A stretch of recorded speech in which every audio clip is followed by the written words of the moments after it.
Oui, Très bien. Bonsoir, madame. bonsoir.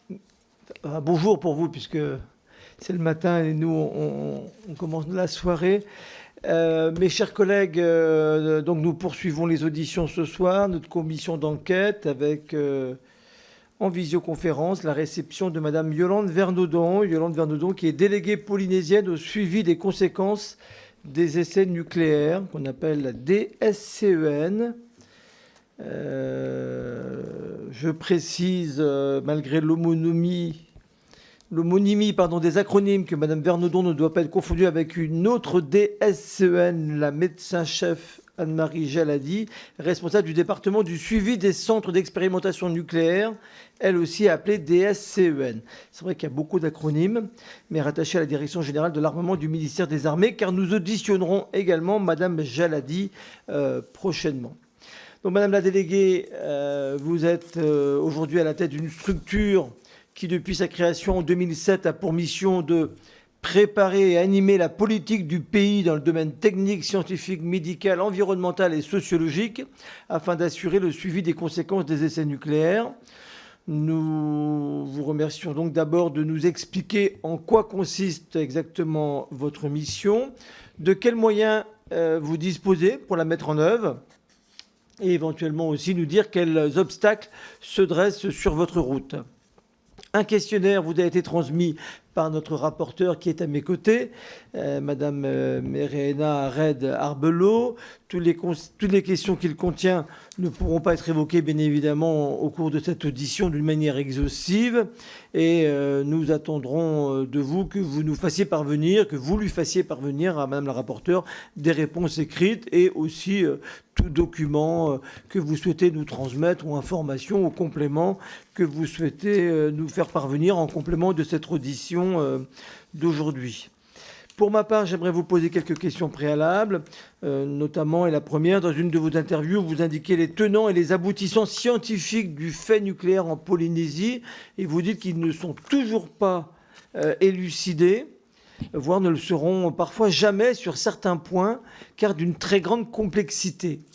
Donc, est-ce que vous pourrez me dire pourquoi vous êtes aussi pessimiste? Également, dans la même interview, vous indiquez qu'avec le lancement du CEP, un sentiment de honte va s'insinuer dans le quotidien des gens. C'est une phrase extraite de cette interview. Pourriez-vous nous décrire plus précisément les ressorts et les raisons d'une telle honte? En tous les cas, j'ai trouvé que c'était un mot fort. Est-ce que vous pouvez nous l'expliciter? Et enfin, j'aimerais que vous puissiez nous dire où en sont les réflexions, voire les actions s'agissant de la mise en place d'un centre de mémoire. Je sais que c'est l'un des projets phares et l'une des raisons importantes de votre mission. Voilà. Avant de vous donner la parole, je vous remercie de nous déclarer tout autre intérêt public ou privé de nature à influencer vos déclarations. Et je vous rappelle ainsi, je dois vous rappeler que l'article 6 de l'ordonnance du 17 novembre 1958 relative au fonctionnement des assemblées parlementaires impose aux personnes auditionnées par une commission d'enquête de prêter serment, de dire la vérité, toute la vérité et rien que la vérité. Et c'est pourquoi je vous invite, Madame la déléguée, à lever la main droite et à dire « je le jure ». Allez-y. Merci. Donc je vous laisse la parole pour une dizaine de minutes pour un propos introductif, liminaire, ou pour nous présenter et répondre à mes questions et nous présenter votre structure. Et après, bien évidemment, je laisserai la parole à Mereena, Madame la rapporteure qui est à mes côtés, ainsi qu'aux députés présents à cette audition qui auront certainement envie de rebondir sur les propos que vous allez nous tenir maintenant. Voilà, je vous laisse la parole. Merci, Madame Yolande Vernaudon. Merci, Monsieur le Président. Je voulais juste un point pratique. Est-ce que je réponds dans mon propos liminaire à vos 3 questions ou après? Comme vous voulez. Enfin, Pendant, après, de... allez-y. C'était un peu pour lancer le dialogue et pour lancer l'audition. Très bien. Eh bien, bonsoir à tous, Monsieur le Président, Madame la rapporteure, Mesdames et Messieurs les membres de la commission d'enquête. Je voulais tout d'abord vous remercier de m'avoir proposé cette audition très en amont au début de vos travaux, parce qu'en effet, pour moi, cette commission d'enquête est une opportunité qui est rare et qui est précieuse. Et je me sens donc honorée et privilégiée de pouvoir intervenir dès le lancement des travaux. Et évidemment, je vais faire de mon mieux possible pour y être utile. Alors, ça me paraît effectivement être une opportunité de passer d'une logique du jugement à une logique de la compréhension. Donc, en ce qui me concerne, je suis née à Papeete en 1963. J'y ai suivi toutes mes études jusqu'au bac en 80. Et ensuite, j'ai poursuivi mes études en Hexagone et je suis diplômée de l'École nationale supérieure d'agronomie de Toulouse. Pour le dire autrement, je suis ingénieur agronome de formation et je sers mon pays au sein du service public depuis 1988. J'ai exercé diverses fonctions, soit comme chargée de mission, soit comme chef de service, dans les domaines de l'environnement, de l'aménagement du territoire, de l'égalité des territoires, du développement rural, du développement des archipels, de la refonte du service public. Je souhaite signaler que j'étais notamment chef de l'inspection générale du pays de 2006 à 2014. Donc, je suis à la tête de la délégation polynésienne pour le suivi des conséquences des essais nucléaires depuis 2017. J'ai été nommée dans le prolongement de M. Bruno Barrio, qui est décédé le 25 mars 2017.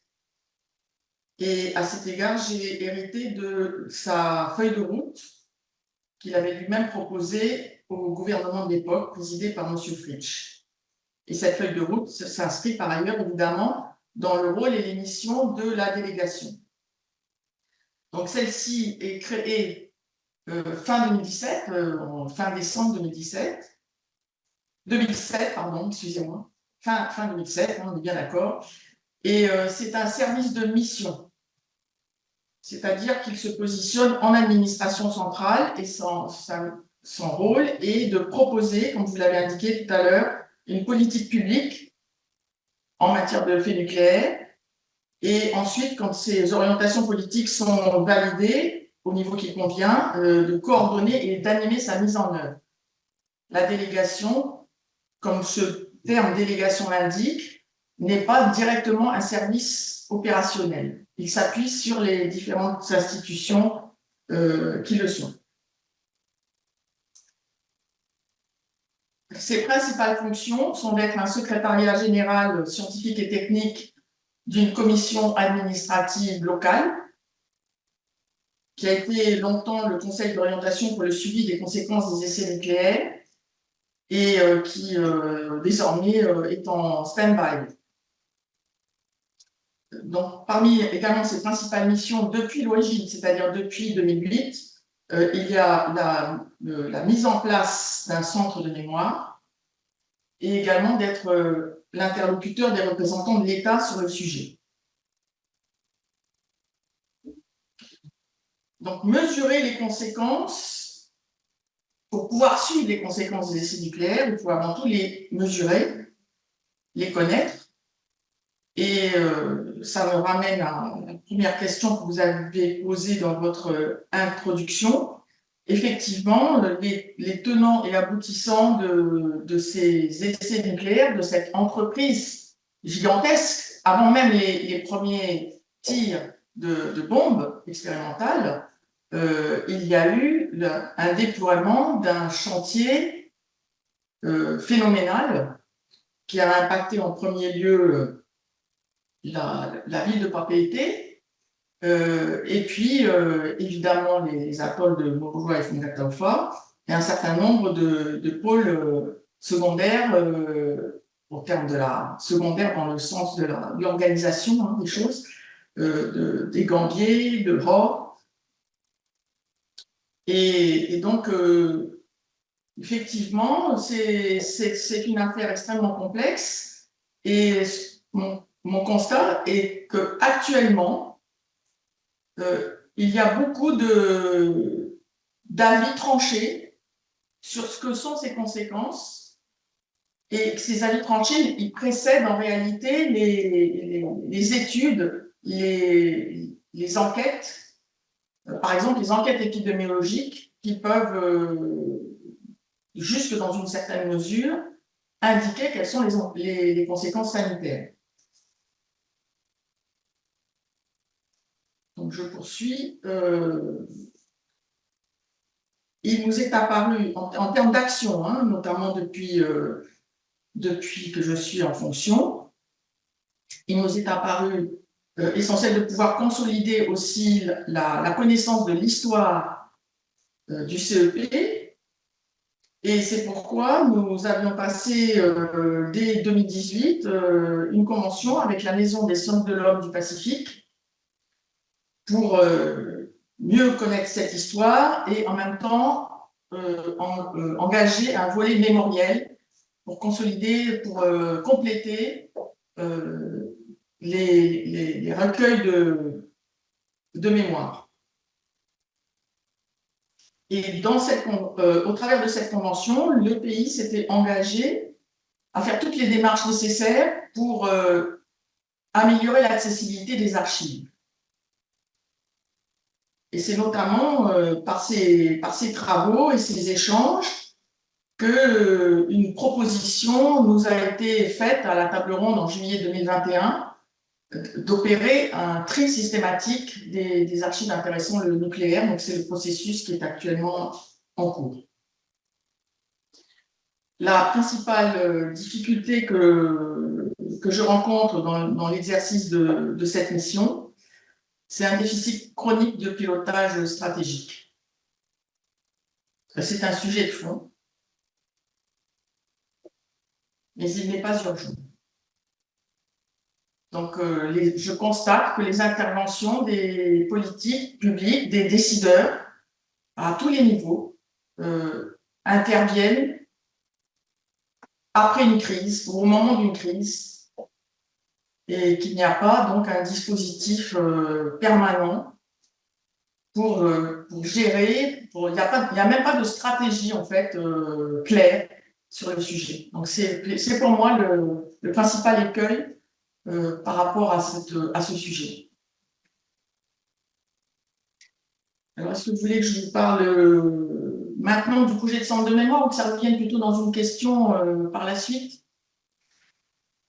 Comme vous voulez, allez-y, les questions. Je préfère être à disposition pour vos questions et revenir un peu plus loin sur les. Très bien. Demandé par rapport au sentiment de honte et par rapport au projet de centre de mémoire. Allez-y, alors répondez aux questions, et notamment, là, puisque vous parlez de votre fonction, quels sont vos moyens techniques, matériels Donc la délégation est un service de mission positionné pour coordonner et animer l'action des autres services. Et à cet égard, c'est une toute petite structure. Nous sommes actuellement 3. Il y a 4 postes. Donc, moi-même, mon adjoint qui est juriste, qui permet de compléter mes compétences de base, un attaché d'administration et un attaché qui est secrétaire de direction, et le poste actuellement vacant, mais qui sera bientôt à nouveau pourvu, c'est pour un bibliothécaire. Donc le budget correspond à la taille de cette structure. Par contre, nous pouvons mobiliser assez facilement des budgets d'intervention. Par exemple, pour la convention Histoire et Mémoire, au total, avec son avenant, le pays a mobilisé 25 millions de francs pacifiques. Et là, actuellement, une autre convention est en cours avec la Maison des sciences de l'homme sur les aspects sociologiques. Et je n'ai pas en tête le budget, 19 millions cette fois-ci.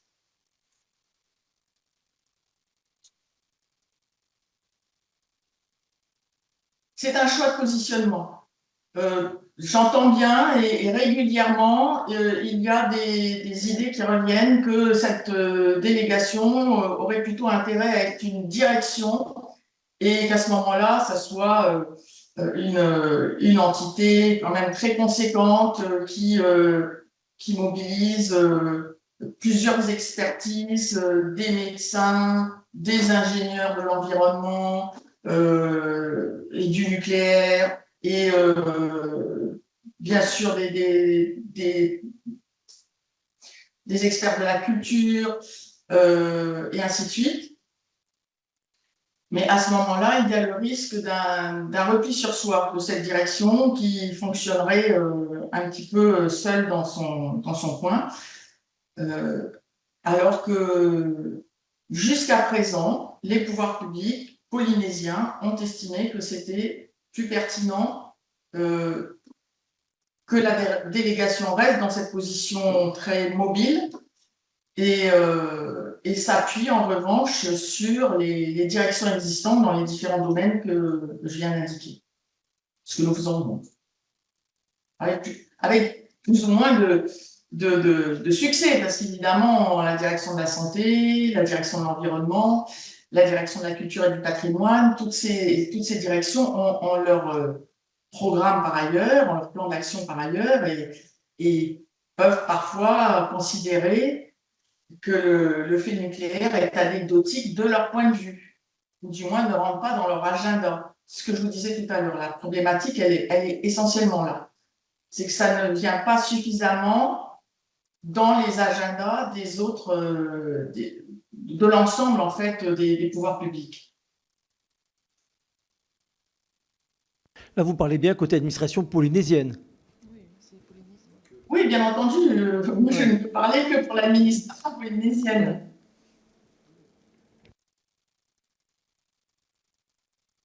Très bien.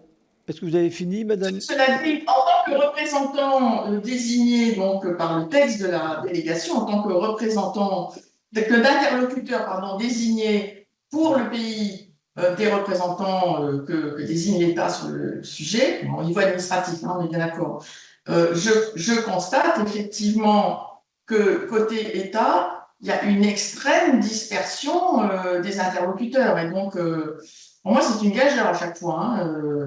À chaque fois qu'il y a un nouveau venu, et comme c'est le fonctionnement de l'administration de l'État, pour d'autres raisons qui sont tout à fait compréhensibles, d'avoir un turnover dans les fonctions principales, et bien à chaque fois, je dois renouveler l'exposé des choses en ce qui concerne ce dossier FUM.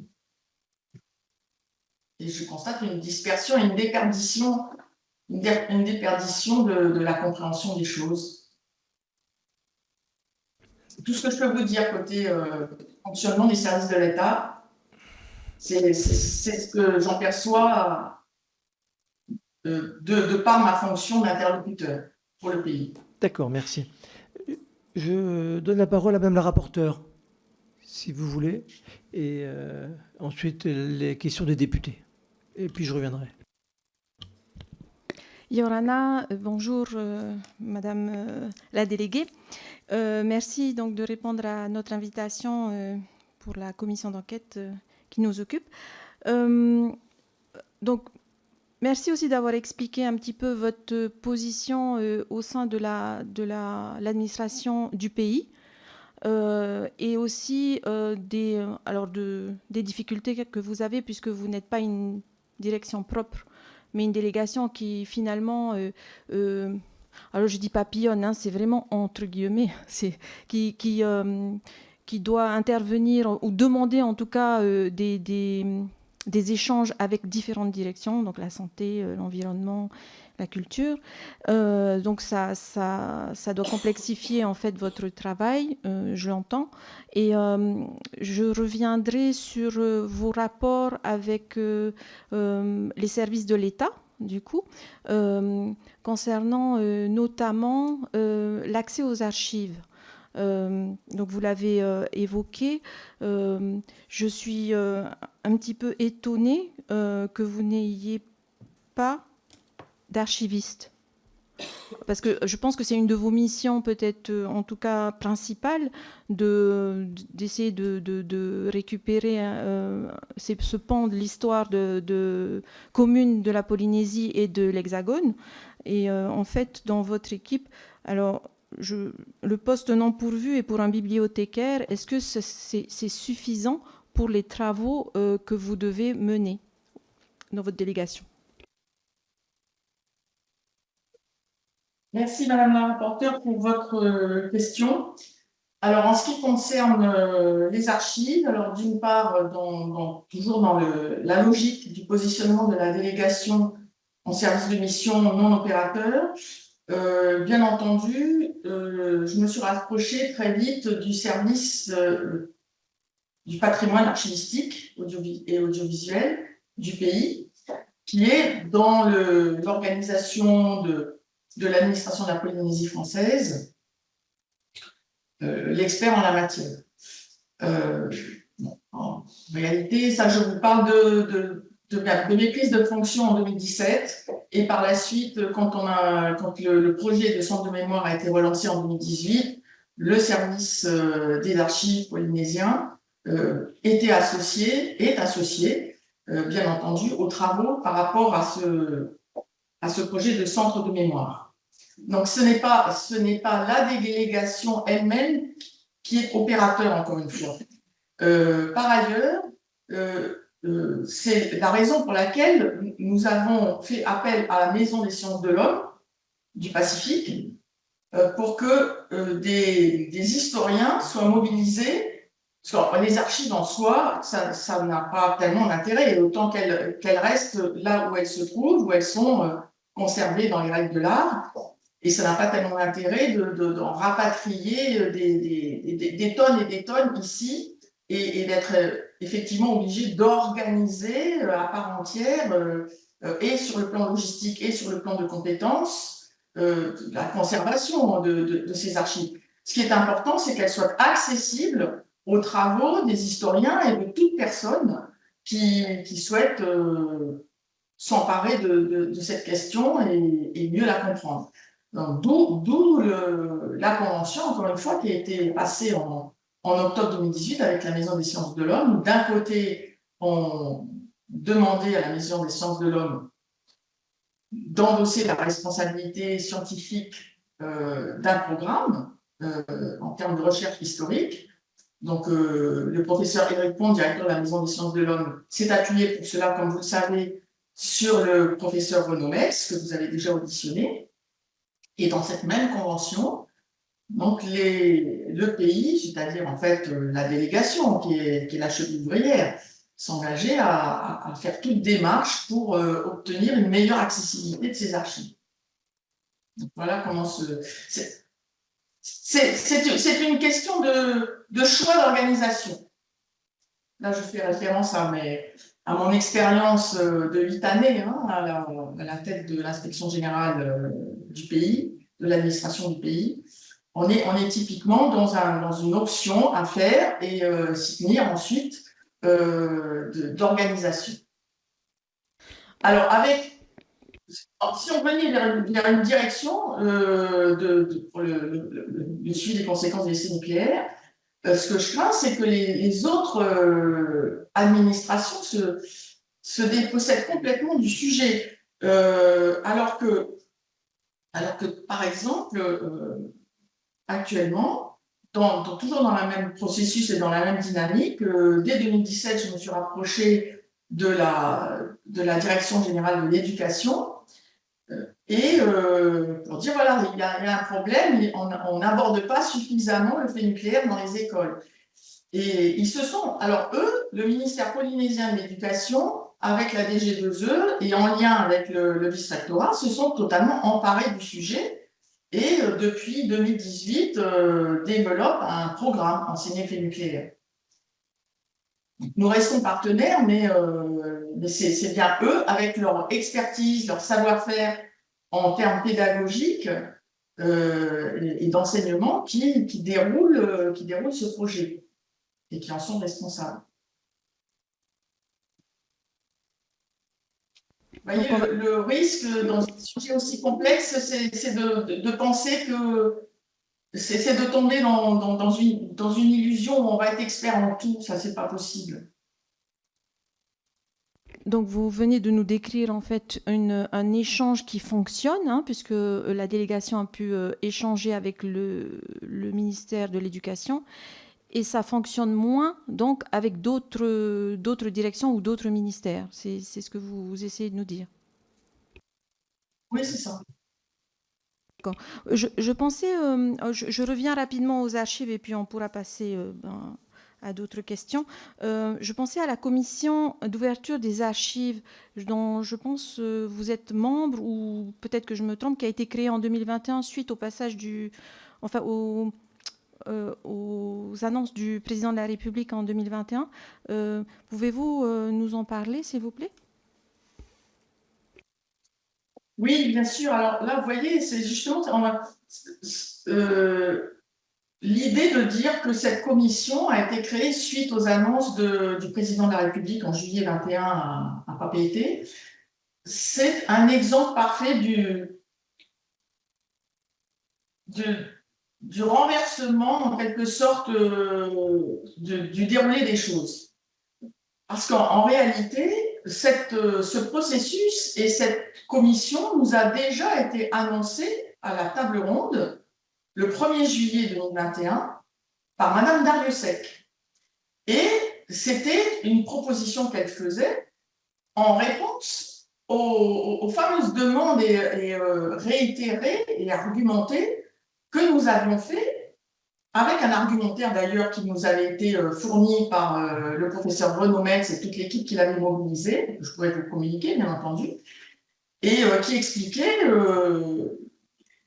très basiquement et très concrètement quelles étaient les difficultés d'accessibilité aux archives.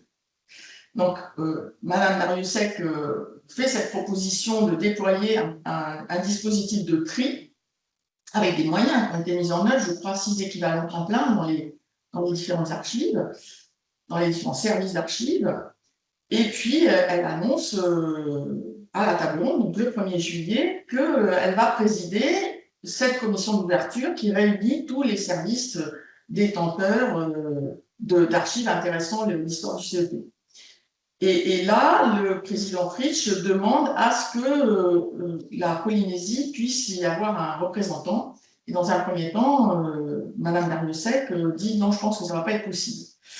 Et dans la soirée, la question est posée au président de la République en mettant en avant que, basiquement, la problématique, c'est une problématique de confiance versus défiance. Donc, si les services de l'État fonctionnent en circuit fermé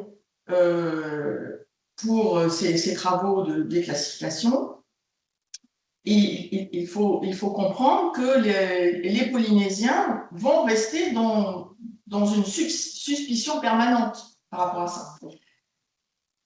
Et donc, la délégation polynésienne obtient gain de cause et à la table ronde, donc le 1er juillet, le président de la République dit d'accord pour qu'il y ait une représentation polynésienne. Sa visite en Polynésie est intervenue fin juillet 2021, donc évidemment entre le 1er juillet et fin juillet, rien ne s'est passé. Donc c'est pour ça que chronologiquement, alors évidemment qu'il en parle dans son discours parce que c'est une étape très importante, et après chronologiquement, la première réunion de cette commission d'ouverture va se tenir en octobre. Et entre-temps, effectivement, le pays a décidé de me désigner ainsi que Madame Yvette Tomasini. Alors pour votre information, Madame Yvette Tomasini est allée jusqu'au bout aussi du processus pour avoir une autorisation d'accès aux documents secret défense, y compris les proliférants. Moi, j'ai abandonné, c'était trop compliqué. Et donc, j'ai déjà fait des propositions. Je peux comprendre que pour des raisons X ou Y, une défiance persiste, qu'on y a même cette présence de deux Polynésiennes au sein de cette au sein de cette commission d'ouverture, mais il ne tient qu'aux décideurs de demander d'une part la réactivation de cette commission qui n'est pas réunie depuis un moment maintenant, et de nommer d'autres représentants. Mais l'idéal, c'est surtout d'avoir des gens qui obtiennent l'habilitation au secret défense et en qui vous avez confiance. Donc, qui pourront vous dire, quand on écarte tel document qui a été écarté au titre du proliférant, oui, je l'ai vu, c'est bien du proliférant, c'est pas une procédure disciplinaire qui a mal tourné et qu'on essaye de planter derrière le proliférant. Par exemple, je donne un exemple comme ça, complètement fictif. Hein. On est vraiment au cœur du sujet là, c'est la question de la défiance qui est tout à fait compréhensible, que je partage. Je suis polynésienne, je me sens flouée par l'histoire du CEP, j'ai été militante anti-nucléaire, j'ai protesté en 95, on m'a traité de tous les noms, on m'a mis dans le même sac que tous les gens, on m'a traité de personnes inconséquentes, qui allaient dans le sens de théories complotistes, etc. Donc je comprends parfaitement cette défiance, mais il faut s'organiser pour surmonter ça, pour dépasser cette problématique. Et justement, alors qu'est-ce que vous proposez? Puisque donc vous faites le constat, vous le faites bien, vous êtes la bonne personne à la bonne place, puisque vous êtes depuis 2007 à ce poste, et là vous venez de conclure en disant il faut s'organiser justement pour lutter contre ça. Et d'une manière générale, vos propos sont souvent assez pessimistes. Vous parlez encore d'omerta, vous parlez encore dans votre mission de sentiment de honte, de grande complexité. Enfin, on voit bien que vous êtes au milieu du gué, ou je sais pas, parce que en même temps, la mission de la DSCN, c'est bien de faire des propositions, justement. Oui. Donc, là, les propositions, en ce qui concerne l'accès aux archives, les propositions, je vous enverrai les documents que nous avions préparés et qui ont été, bien sûr, à l'époque, signés comme il se doit par le président polynésien en fonction, M. Edouard Fritsch, adressé au commissariat, et notamment cette lettre qui était accompagnée d'une note que nous avions élaborée ensemble avec le professeur Renaud Metz et les autres, et le professeur Éric Comte également. Donc, c'est ça la méthode, c'est vraiment décrire ce qui pose problème le mieux possible, bien sûr indiquer quels besoins on a. Donc là, en l'occurrence, les historiens. Alors, dans le questionnaire, j'ai vu qu'il y avait une question sur la cartographie des archives intéressant le CEP. Ça fait partie de ce qui est demandé dans la convention que nous avons signée avec la Maison des sciences de l'homme. Donc, nous estimons que nous ne sommes pas experts pour faire ce genre de choses. Donc, nous avons demandé à la Maison des sciences de l'homme de mobiliser les expertises pour nous dresser une cartographie nécessaire à la bonne étude et à la bonne compréhension de l'histoire du CEP. Donc voilà, c'est des propositions, on n'arrête pas d'en faire et elles sont l'objet, en plus de ça, pour certaines. Je suis désolée que vous entendiez plutôt les aspects négatifs de mes réponses, mais en réalité, on avance, on a bien avancé et je vous apporterai des éléments qui montrent que nous avons franchi des étapes déterminantes. À telle enseigne que maintenant, le CNRS a lancé, sous la direction du professeur Renaud Metz, un programme dédié à ça, le SOSI. Vous l'avez déjà interrogé là-dessus. Voilà. Et l'idée, c'est vraiment de permettre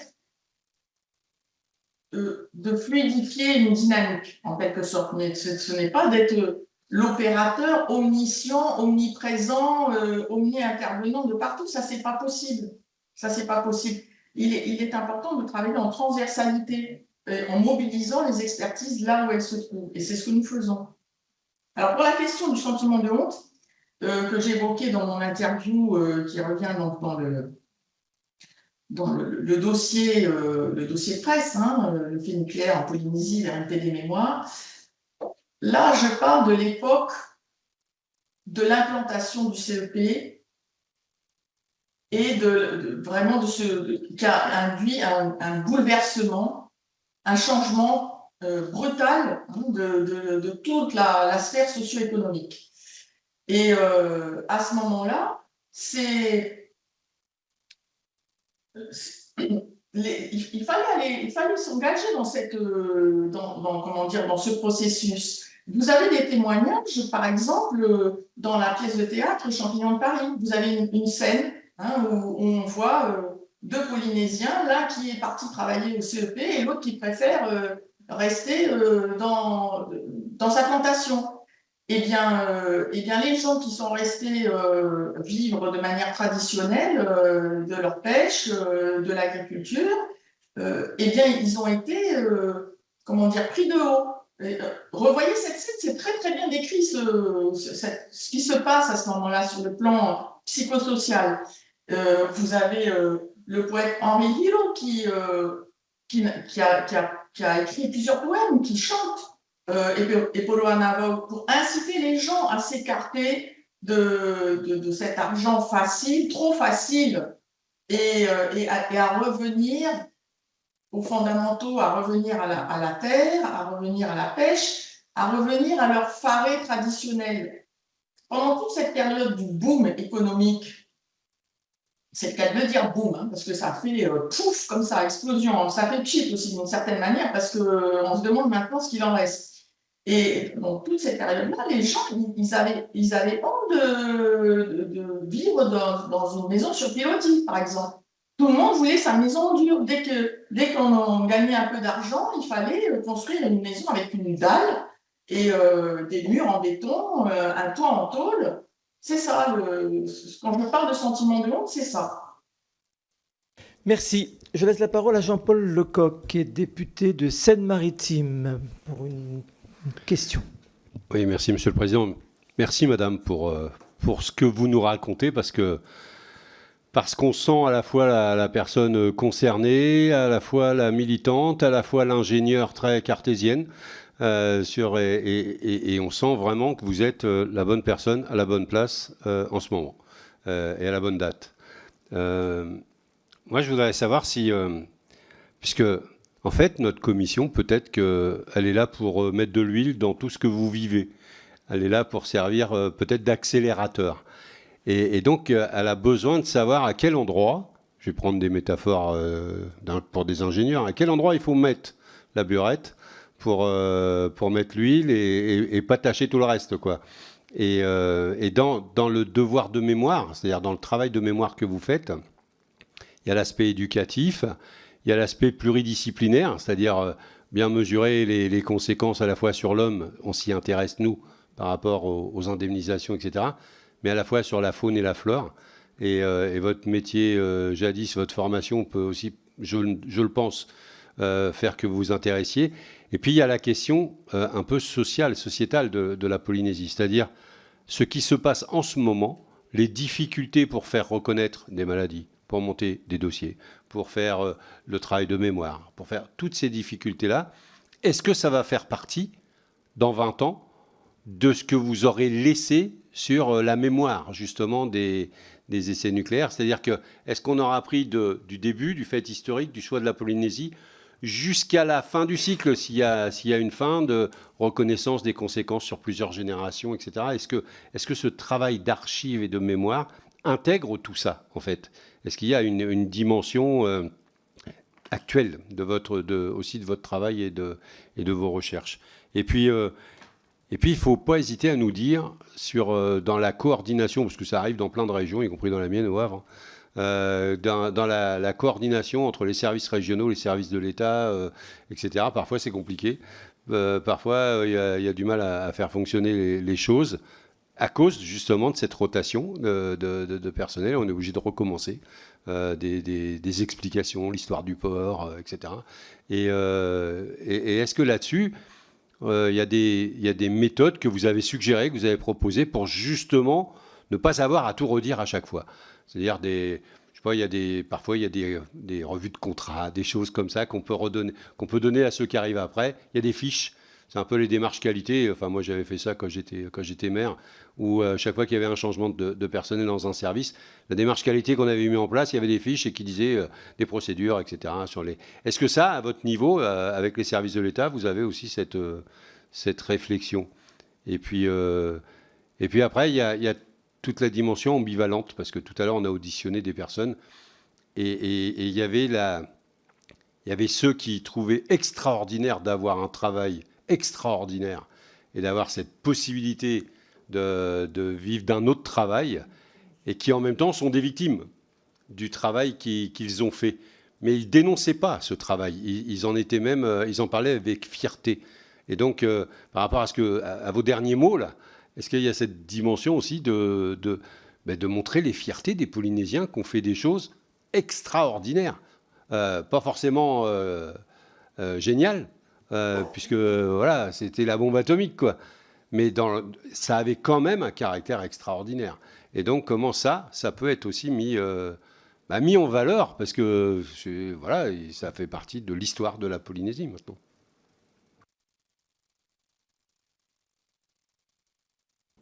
Allez-y. Monsieur le député, j'ai essayé de noter quelques points, mais il y a beaucoup de questions dans votre question. Je vous remercie beaucoup, en tous les cas, de ce que vous avez dit au début concernant mon positionnement. Ça me touche. J'essaye encore une fois de faire de mon mieux, effectivement, et ça, c'est vrai que je suis très, très impliquée et engagée dans ce sujet-là. Bon, par quoi commencer? Sur les questions d'études d'impact sur l'environnement, sur la faune et la flore, là aussi, il y a eu des demandes formulées par le pays. Nous avions travaillé en lien avec la délégation à la recherche, des associations de protection de l'environnement, notamment l'association Manou. J'ouvre une parenthèse, je suis membre fondateur de cette association qui est la Société d'ornithologie de Polynésie, et j'en étais présidente. Mais donc, cette association est membre pour information de la commission de suivi des sites qui informe donc les Polynésiens sur le suivi radiologique et géomécanique des atolls de Moruroa et Whangataufa. Donc ça, les demandes sont formulées. Je comprends que du côté, j'ai discuté avec mon homonyme, Madame Anne-Marie Jaladi, que vous allez auditionner un peu plus tard, pour essayer de comprendre pourquoi l'État ne donnait pas suite à ces demandes en ce qui concerne un bilan faune-flore de Moruroa et Whangataufa. Je n'ai pas très bien compris, mais je vous suggère de lui poser la question. Qu'est-ce qui pose problème? On était allé jusqu'à demander une réhabilitation de ces sites, à ne pas confondre avec une remise en état des lieux. Une réhabilitation pour que, puisque c'est ultra surveillé pour les raisons que l'on sait, ça pouvait permettre de servir ensuite de sanctuaire pour des populations d'espèces en danger. Bon, là aussi, les demandes sont formulées, mais on n'a pas de suite. Alors, donc, parlons des conséquences. Encore une fois, je voudrais essayer d'expliquer ma méthode, qui, je pense, est une méthode universelle. Les conséquences, elles se mesurent aujourd'hui. Dans les archives, on n'aura pas les éléments qui permettent de mesurer les conséquences aujourd'hui. Dans les archives, on va avoir accès à des éléments qui nous permettent d'évaluer le niveau de risque pris, éventuellement de se faire une idée de l'intention qu'il y avait derrière ce genre de choses-là. Mais prenons l'exemple des conséquences sanitaires, parce que vous me parlez de la difficulté pour faire reconnaître les maladies. Mais les conséquences sanitaires, elles se décrètent pas. Elles se mesurent par du suivi sanitaire, par des enquêtes épidémiologiques.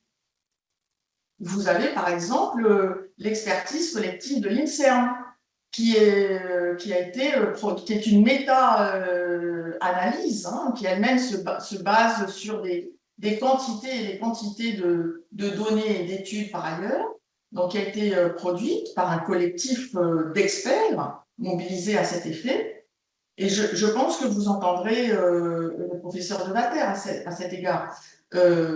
Donc cette expertise, elle a été rendue en février 2021 et elle n'a pas du tout été exploitée. Elle est passée comme ça, direct, d'un point de vue médiatique. Quel a été le traitement médiatique de ce rapport? Des journalistes sont allés faire des micro-trottoirs, en quelque sorte, et ont titré sur des réponses faites par des gens qui ne sont pas des experts. Et puis, la page a été tournée. Donc, moi, bien entendu, elle fait partie de mon fonds documentaire, cette expertise collective. Nous rapprochons, nous travaillons avec la direction de la santé et maintenant, plus particulièrement, avec l'Institut du cancer polynésien qui a été créé assez récemment, qui existe depuis 2 ans et qui a pu enfin finaliser la production des registres du cancer. Donc là aussi, je propose de se tourner vers les spécialistes, vers les médecins épidémiologistes spécialistes du sujet et qui ont travaillé sur la rédaction, l'élaboration de ces registres du cancer, qui sont donc à l'ICTF. Quoi vous dire de plus? L'une des problèmes, alors il y a donc 2 problématiques essentielles. C'est d'une part un manque de constance et un manque de visibilité, un manque tout simplement de stratégie partagée et de plan d'action, de définition d'un plan d'action. Donc nous sommes là, nous faisons des propositions, mais elle reste un petit peu lettre morte parce que il faut que le niveau décisionnel s'en empare des propositions que l'on fait, on en discute et finisse par arrêter une stratégie avec son but, ses objectifs stratégiques et ensuite sa déclinaison au plan d'action. Et à ce moment-là, à nouveau, nous pourrons intervenir, mais pas que la délégation, toutes les intervenants intéressés dans le secteur pourront intervenir pour faire chacun leur part. Et donc, l'autre difficulté, c'est que le débat public s'est enfermé dans des idées préconçues qui parfois sont fausses. Mais fausses de chez fausses, quoi. Est-ce que je peux... Il y a des spécialistes pour creuser cet aspect-là des choses. Est-ce que je peux juste intervenir, s'il vous plaît, concernant les idées fausses? Je me demandais si justement le côté archivistique, le travail historique n'est pas important. Pour moi, il est très important, justement pour les 2 problématiques que vous avancez, à la fois de connaître les contextes historiques et les faits, les décisions qui ont été prises dans un certain contexte, dans certains contextes même au pluriel. Un contexte, il peut aussi durer une fraction de seconde. Par exemple, lors du premier tir, c'est un contexte. Il peut aussi durer 20 ans ou 10 ans ou 2 jours. Donc voilà, pour moi, le côté historique, est-ce que ça ne vous paraît pas répondre peut-être à la 2e problématique que vous énonciez, c'est-à-dire que le débat public qui est inondé de fantasmes souvent, puisqu'on n'a pas les faits, on a des blancs dans l'histoire commune que la Polynésie a avec l'Hexagone. Donc, du coup, on invente. Et quand on pourra faire le tour, alors au maximum, évidemment, on a compris que aussi l'accès aux archives, et puis peut-être aussi que certaines archives étaient maintenant mal conservées et peut-être du coup inaccessibles pour une autre raison, et peut-être pour toujours. En tout cas, plus on en saura sur notre histoire, moins il y aura de fantasmes, moins il y aura d'inventions. Ça, c'est une chose. Et pour le manque de visibilité aussi et de stratégie, alors je vais vous demander une petite précision. C'est quand vous parlez de stratégie partagée, c'est entre l'État et la collectivité? Vous parlez de pouvoir, de décision. Est-ce que cette stratégie partagée est entre le pays et l'État? En premier lieu, entre les Polynésiens eux-mêmes. En premier lieu. Oui, donc du coup, je reviens toujours à l'histoire avec un grand H. Quand on ne connaît pas son histoire, on ne peut pas se réconcilier avec soi-même, déjà.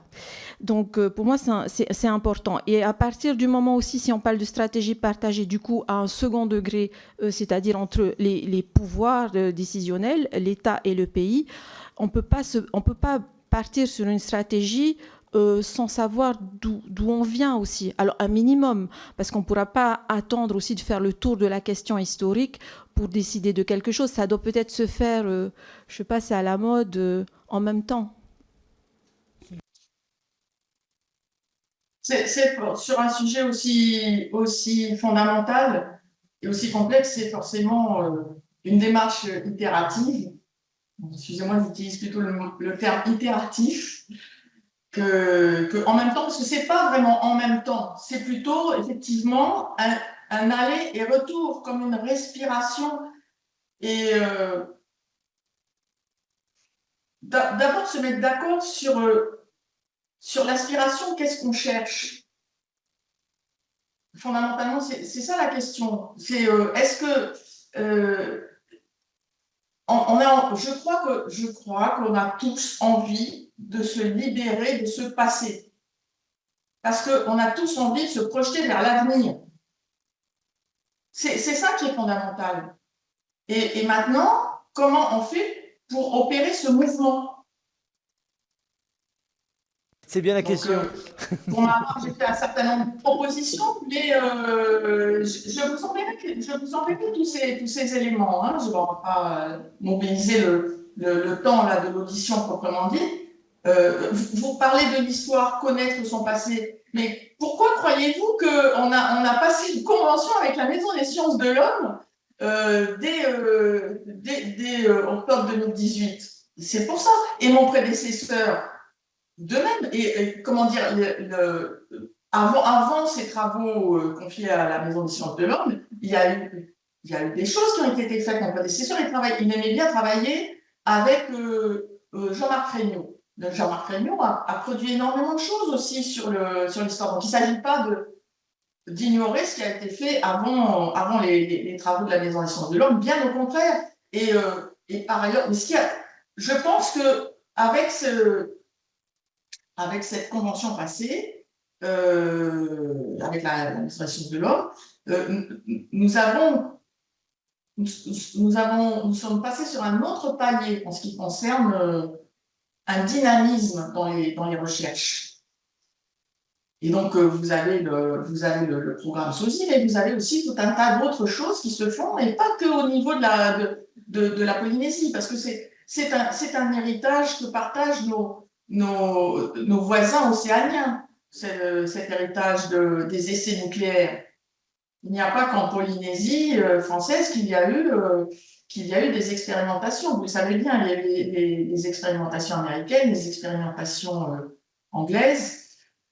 Et donc, cet héritage-là, en plus de ça, c'est un traumatisme qui est un continuum par rapport à la colonisation, qui elle-même est en continuum par rapport aux hécatombes océaniennes. Très bien. Ce sont des sociétés qui sont traversées par des traumatismes, en fait. On continue les questions si vous voulez bien. Raquel Garrido, qui est députée de Seine-Saint-Denis, a une question pour vous, s'il vous plaît. Merci, Monsieur le Président. Madame Vernodon, tout d'abord, je m'associe aux remerciements qui vous ont été exprimés par mon collègue Lecoq pour la franchise de votre expression, et aussi parce que c'est très évident que vous accordez un intérêt vraiment primordial, justement, à l'intérêt de la Polynésie. C'est-à-dire que ça se voit que tout ce que vous faites, tout ce que vous réfléchissez, vos propositions et vos expressions vont dans le sens vraiment du mieux-être de la Polynésie. Et c'est quelque chose qui force le respect, surtout pour une commission d'enquête qui est basée à Paris et qui est composée, à part notre éminente rapporteur, qui n'est pas des moindres, bien sûr, mais qui est composée essentiellement de députés de l'Hexagone. Et donc, je pense que ça nous oblige à avoir une certaine humilité aussi et une certaine compréhension des espaces réciproques ou enfin, respectifs de pouvoir et de légitimité en cette matière. Et pour ça, je vous remercie. Je trouve aussi que ce que vous exprimez là, c'est utile non seulement pour la Polynésie, mais aussi, par exemple, ça se voit dans votre interview, vous citez Benjamin Stora, etc. Donc, c'est clair que vous avez réfléchi au sujet de la façon dont on peut faire la paix des mémoires, qui est une notion que j'aime beaucoup. Et c'est utile pour nous toutes et tous. Alors moi, j'ai du coup 2 questions. Une qui est peut-être du coup très, très à contre-courant de ce que vous venez de nous dire, parce que si je comprends bien, mais vous me corrigerez si j'ai mal compris, vous dites en gros que peut-être on surinvestit la question des archives, que peut-être qu'on pense y trouver quelque chose qui n'est pas là. Bon.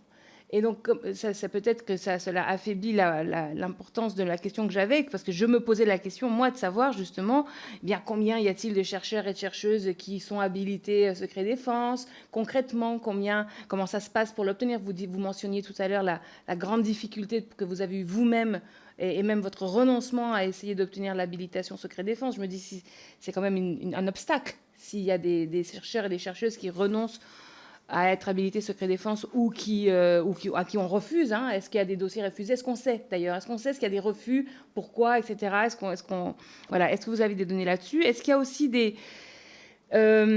contentieux CADA? Est-ce que ça existe, ça, dans l'univers de l'accès aux archives sur les essais nucléaires et dans le secret défense, la question du rôle de la commission d'accès aux documents administratifs, oui ou non, etc. Est-ce qu'il y a une place pour la CADA dans tout ceci? Et je me dis, pour terminer, que si, en gros, vous nous dites, de toute façon, en ce qui concerne les effets sanitaires, il n'y a qu'à constater et qu'on ne trouvera pas dans les archives les effets sanitaires puisqu'ils sont là, à ce moment-là, évidemment, on ne peut que souscrire à ce que vous dites, mais alors là, sur le plan du raisonnement juridique, là c'est l'avocate qui s'exprime, ça veut dire qu'on sort d'une logique qui est la logique traditionnelle de réflexion en responsabilité civile dans notre pays, c'est que c'est le fait de l'homme qui cause un dommage et qui oblige celui-ci à le réparer. Donc, si, article 1240 du Code civil. Voilà. Du coup, mais c'est la logique, c'est-à-dire que si on dit que, en fait, on peut dire on ne cherche pas de faute. De toute façon, on va dire il n'y a pas de faute. Et puis, quand vous disiez que ce qu'on va trouver dans les archives, c'est l'étendue du risque qui a été pris. D'ailleurs, on a posé un tas de questions d'ailleurs aux personnes concernées. Est-ce que vous avez été prévenus, etc. Bon, on peut même décider qu'on fait totalement abstraction de la question de la faute en disant tout ça n'est que fait, n'est pas faute. Et de toute façon, le fait implique l'obligation d'indemnisation, de réparation du moins. Mais là, là où vous nous amenez tranquillement, c'est de dire, en fait, il n'y a même pas besoin de regarder le fait lui-même dans sa minutie. Puisqu'en fait, c'est le dommage. C'est-à-dire, on part du dommage pour inférer le dédommagement. Et c'est très audacieux sur le plan de la réflexion juridique. Peut-être c'est ce qu'il faut pour la nécessité politique. Mais en tout cas, voilà, c'est là-dessus que je me permettais de vous questionner pour avoir vos lumières. Merci. Tu veux compléter maintenant? Une autre question après? Très bien. Eh bien, écoutez, Madame Xavier Albertini a également une question pour vous, qui est député de la Marne. Oui, merci beaucoup. Voilà. Merci beaucoup, Madame, pour votre approche, mais je suis comme ma collègue et moi-même juriste et avocat, je suis gêné, si vous voulez, non pas par la présentation que vous faites, parce que je vous écoute avec beaucoup d'attention, mais sur la méthodologie que vous employez, c'est-à-dire que la dimension causale à partir de faits avérée pour ensuite aboutir à une conclusion qui, d'ailleurs, si on venait chercher une responsabilité, serait certainement au regard des constructions juridiques actuelles en France, enfin en tout cas dans nos tribunaux, serait remise en cause puisqu'on n'a pas la densité ou la confirmation, ça me gêne un peu intellectuellement. Je partage l'idée qu'il faut être dans une dimension, comme vous l'évoquez, de paix des mémoires. Je m'interroge sur le fait de savoir si c'est une quête ou si c'est un aboutissement auquel vous voulez arriver. Parce que si c'est une quête, effectivement, la mise de côté ou partiellement de côté d'une partie des archives, considérant que leur instruction n'est pas nécessaire à l'organisation générale des conclusions, aboutit, à mon avis, soit à tronquer, soit à éluder, soit à ne pas avoir une image objectivée globale de la problématique. Et c'est là où, si vous voulez, je m'interroge sur les objectifs tout à fait louables que vous évoquiez, c'est-à-dire se débarrasser de ça et dans une forme de résilience. Mais moi, ma question, elle est à la fois politique, philosophique et accessoirement juridique, c'est comment voulez-vous arriver à l'apaisement de l'ensemble s'il n'y a pas un travail préalable de confortation, en tout cas de cadrage le plus précis possible. Et c'est là-dessus où moi je suis un peu perdu ce soir en essayant de en vous écoutant avec la plus grande attention et la plus grande ouverture d'esprit possible. Merci. Allez-y, Madame Vernodon, nous vous écoutons. On va prendre un exemple concret. On va parler de la loi Morin. Simplement l'article 1er. Toute personne souffrant d'une maladie radio-induite résultant d'une exposition à des rayonnements ionisants dus aux essais nucléaires français et inscrite sur une liste fixée par décret en Conseil d'État conformément aux travaux reconnus par la communauté scientifique internationale peut obtenir réparation intégrale de son préjudice dans les conditions prévues par la présente loi. Donc, toute personne souffrant d'une maladie radio-induite résultant d'une exposition à des rayonnements ionisants dus aux essais nucléaires français. Déjà, je voudrais souligner qu'au travers de ce libellé, on voit bien que la loi Morin ne concerne que la question des dommages dus à l'exposition aux rayonnements ionisants. Elle n'aborde absolument pas l'ensemble des problématiques sociétales. Et c'est normal parce qu'elle découle d'un processus historique pour répondre à ce point-là, et non pas autre chose. Maintenant, on va revenir sur le terme résultant. Donc, ça donne l'illusion qu'on peut, en l'état actuel des moyens dont on dispose, dire tel malade d'une maladie potentiellement radio-induite, c'est-à-dire que la communauté internationale scientifique a dit oui, l'exposition aux rayonnements ionisants est un facteur de risque. Donc, telle personne qui donc est malade de cette maladie-là, on a les moyens scientifiques de dire oui, c'est à cause de l'exposition aux rayonnements ionisants. Eh bien non, on n'a pas ces moyens-là à l'heure actuelle. Vous savez bien que les cancers sont plurifactoriels et qu'on n'a pas les moyens d'attribuer à tel ou tel risque la maladie à un temps T. D'où toute la difficulté qui est générée derrière. Mais c'est là que je vous renvoie à des auditions d'experts, sur la radiologie et la surveillance radiologique, pour savoir jusqu'à quand il y a véritablement eu exposition des populations, exposition des travailleurs sur les sites, d'une part, et d'autre part, à l'autre bout, sur les travaux. Encore une fois, il ne faut pas confondre la prise de risque avec une conséquence. Quelqu'un qui va rouler à 200 km/h sur une route, il prend des risques pour lui-même et pour les autres. Mais si ça se trouve, il ne va avoir aucun accident. C'est ça la différence qu'il faut essayer de comprendre. Et là, on passe de l'un à l'autre sans étudier le sujet. Alors, encore une fois, et c'est pas dans les archives que vous allez trouver les éléments qui vont vous permettre effectivement d'établir ce lien de cause à effet. C'est pas dans les archives. Et dans certains cas, il faudra admettre, d'où mon propos qui vous semble pessimiste, dans certains cas, il faudra admettre que c'est jamais possible. Peut-être que, en tous les cas de notre vivant à nous, peut-être qu'il n'y aura pas des moyens scientifiques qui permettent de dire tel cancer, c'est à cause de ça, ne serait-ce qu'avec une probabilité. Donc, à partir de là, voilà moi la réflexion que j'ai déjà exprimée à certains interlocuteurs.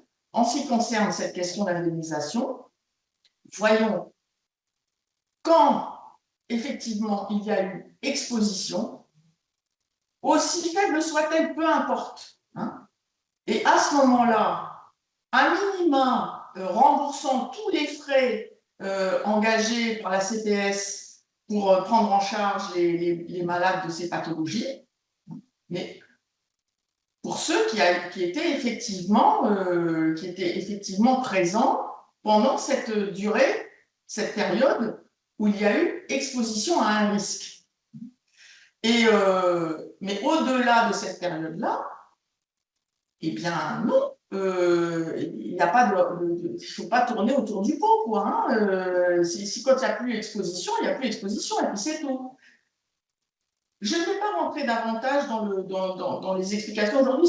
Ça nécessite vraiment que vous entendiez les différents experts en la matière, que ce soit encore une fois en radiologie, donc l'IRSN, la CRIRAD, etc., ou d'autres que vous mobiliserez comme vous voulez, et des experts en médecine nucléaire. Oui, mais je rebondis sur ce que vous dites, Madame Vernoudon. En même temps, il y a déjà eu ces études qui ont essayé d'objectiver justement les expositions. Mais n'y a-t-il pas un tel niveau de défiance que même quand il y a une étude scientifique qui paraît, que ce soit de l'INSERM ou bien du CEA, qu'elle est aussitôt sujette à caution. L'étude de l'INSERM qui a été très critiquée par certaines associations. Une d'entre elles a même parlé de négationnisme. Donc vous nous dites, oui, il faut objectiver par des scientifiques, ne pas regarder simplement dans les archives, mais quand ça a été fait, on voit que ça ne contribue pas davantage à apporter pourtant de la paix. Ben oui, c'est bien ça le problème. C'est bien ça le problème. Est-ce que on est vraiment depuis ces dernières années, parce que c'était pas comme ça il y a 10 ans, il y a 20 ans. Hein, reportez-vous déjà aux travaux on peut se reporter déjà aux travaux. Moi, je l'ai fait aux travaux de la commission d'enquête de l'Assemblée de la Polynésie française en 2005, qui a auditionné aussi beaucoup de personnes. On n'était pas dans cette ambiance-là. Mais aujourd'hui, on est vraiment sur un traitement de surface médiatique sur base d'invectives. Vous trouvez que c'est normal que quand un ancien travailleur, président d'association en plus, demande une médaille de reconnaissance, il soit traité sur les réseaux sociaux de collabo? Vous trouvez que c'est normal quand une présidente d'association de Ligue contre le cancer dit on ne peut quand même pas attribuer tous les cancers à l'exposition au rayonnement ionisant dû aux essais nucléaires français, elle se fait dans la foulée traiter de négationniste.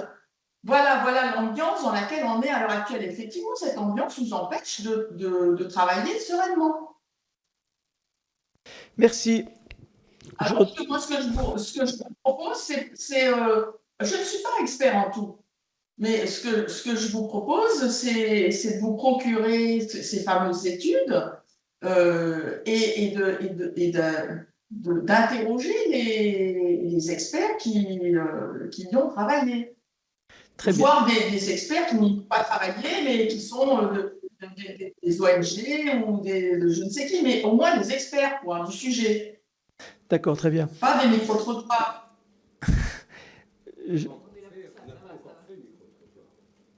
C'est bon, on dit le bistrot du commerce. Je redonne la parole à Madame la rapporteure. D'autres questions? Oui, alors j'ai deux, on va dire, dernières questions. Je reviens rapidement sur le côté éducation et puis enseignement de ce pan de l'histoire commune, polynésienne et hexagonale, comme on dit. Donc, je sais qu'il y a un travail qui est fait au niveau de la Polynésie, vous en avez parlé tout à l'heure, pour apprendre, enseigner dans les écoles le fait nucléaire, les écoles en Polynésie. Que pensez-vous en fait de cet enseignement, que cet enseignement soit élargi à tout l'Hexagone? Ça, c'est ma première question. Et la deuxième, qu'est-ce que vous, en tant que délégué, vous attendez, si vous avez des attentes évidemment, de notre enquête parlementaire? Merci beaucoup.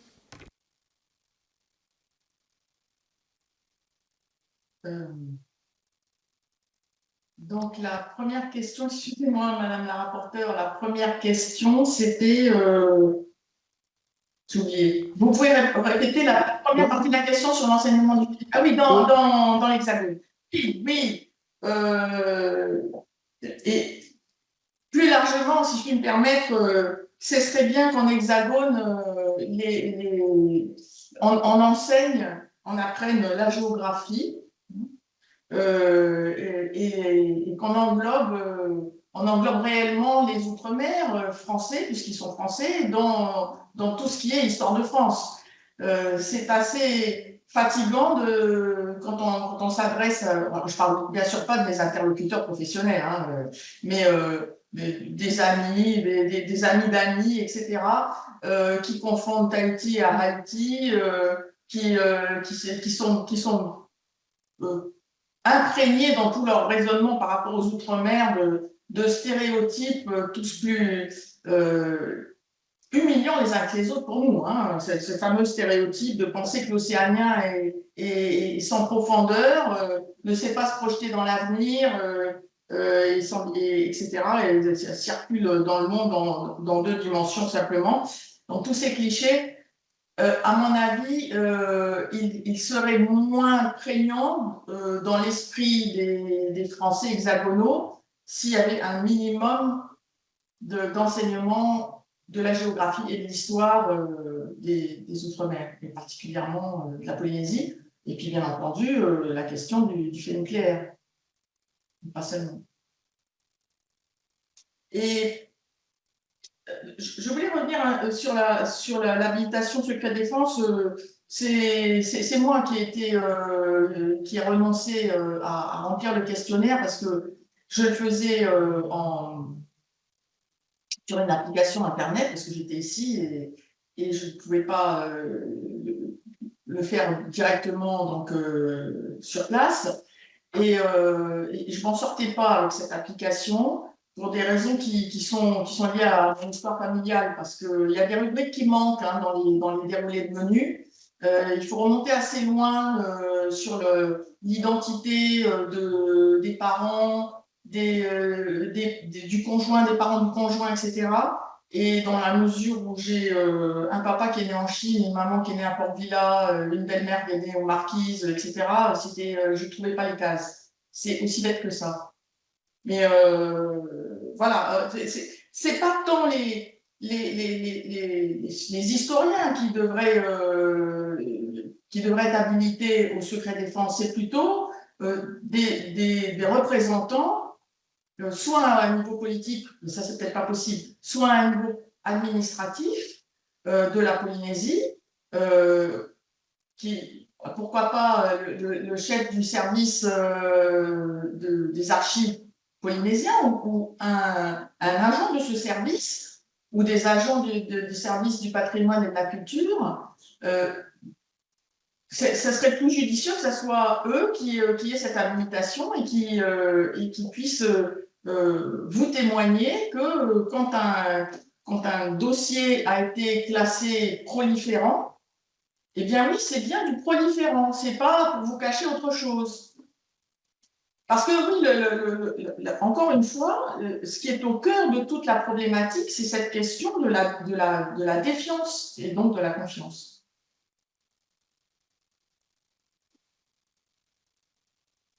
Et c'est la question aussi du passé et de l'avenir. Et Tout du est coup, lié. ma dernière question était sur les attentes que vous avez de cette enquête parlementaire, si vous en avez. Oui, alors encore une fois, je vais me répéter, mais mon attente, c'est de réussir à sortir d'une logique où on est tous, c'est comme ça, c'est le fonctionnement humain, on est tous pris par des stéréotypes, des préjugés, des idées préconçues. Et donc, mon attente, c'est que cette commission d'enquête, par tous les travaux et toutes les réflexions que vous menez, elle arrive à opérer un mouvement un peu plus général où on s'applique les uns et les autres, mais tous en fait, hein, à vraiment comprendre au lieu de juger. Et zut, ça m'a échappé. Vraiment, en faisant un effort donc d'aller vers les faits, hein, et en faisant l'effort de se forger une opinion et non pas simplement de prendre l'opinion dominante qui passe, quoi, hein. Mais nous sommes tous responsables de ça. Alors, je voudrais juste citer la dernière phrase que j'ai mise dans l'exposé des motifs de la proposition de résolution pour la création de cette commission, qui vient donc de Paul Ricard, qui dit la chose suivante: l'explication est le chemin obligé de la compréhension. Voilà, merci. Merci, Madame la rapporteure. Eh bien, écoutez, sur cette très belle parole, nous allons conclure cette audition. Merci, Madame la déléguée, d'avoir répondu à nos questions. Vous avez fait des propositions, vous nous avez dit d'entendre des experts. N'hésitez pas, si vous avez des propositions dans le cadre du questionnaire que vous devez remplir, ou si vous avez des propositions à nous faire ou des suggestions, n'hésitez pas à le faire. Bonne journée pour vous, puisqu'on est encore le matin en Polynésie, et bonne nuit pour les membres de la commission. Je vous rappelle que nous nous retrouverons jeudi matin à 9h dans cette même salle pour l'audition des représentants de l'Institut de radioprotection et de sécurité nucléaire, l'IRSN. Voilà. Merci, madame. La séance est levée. Au revoir. Merci beaucoup, Monsieur le Président.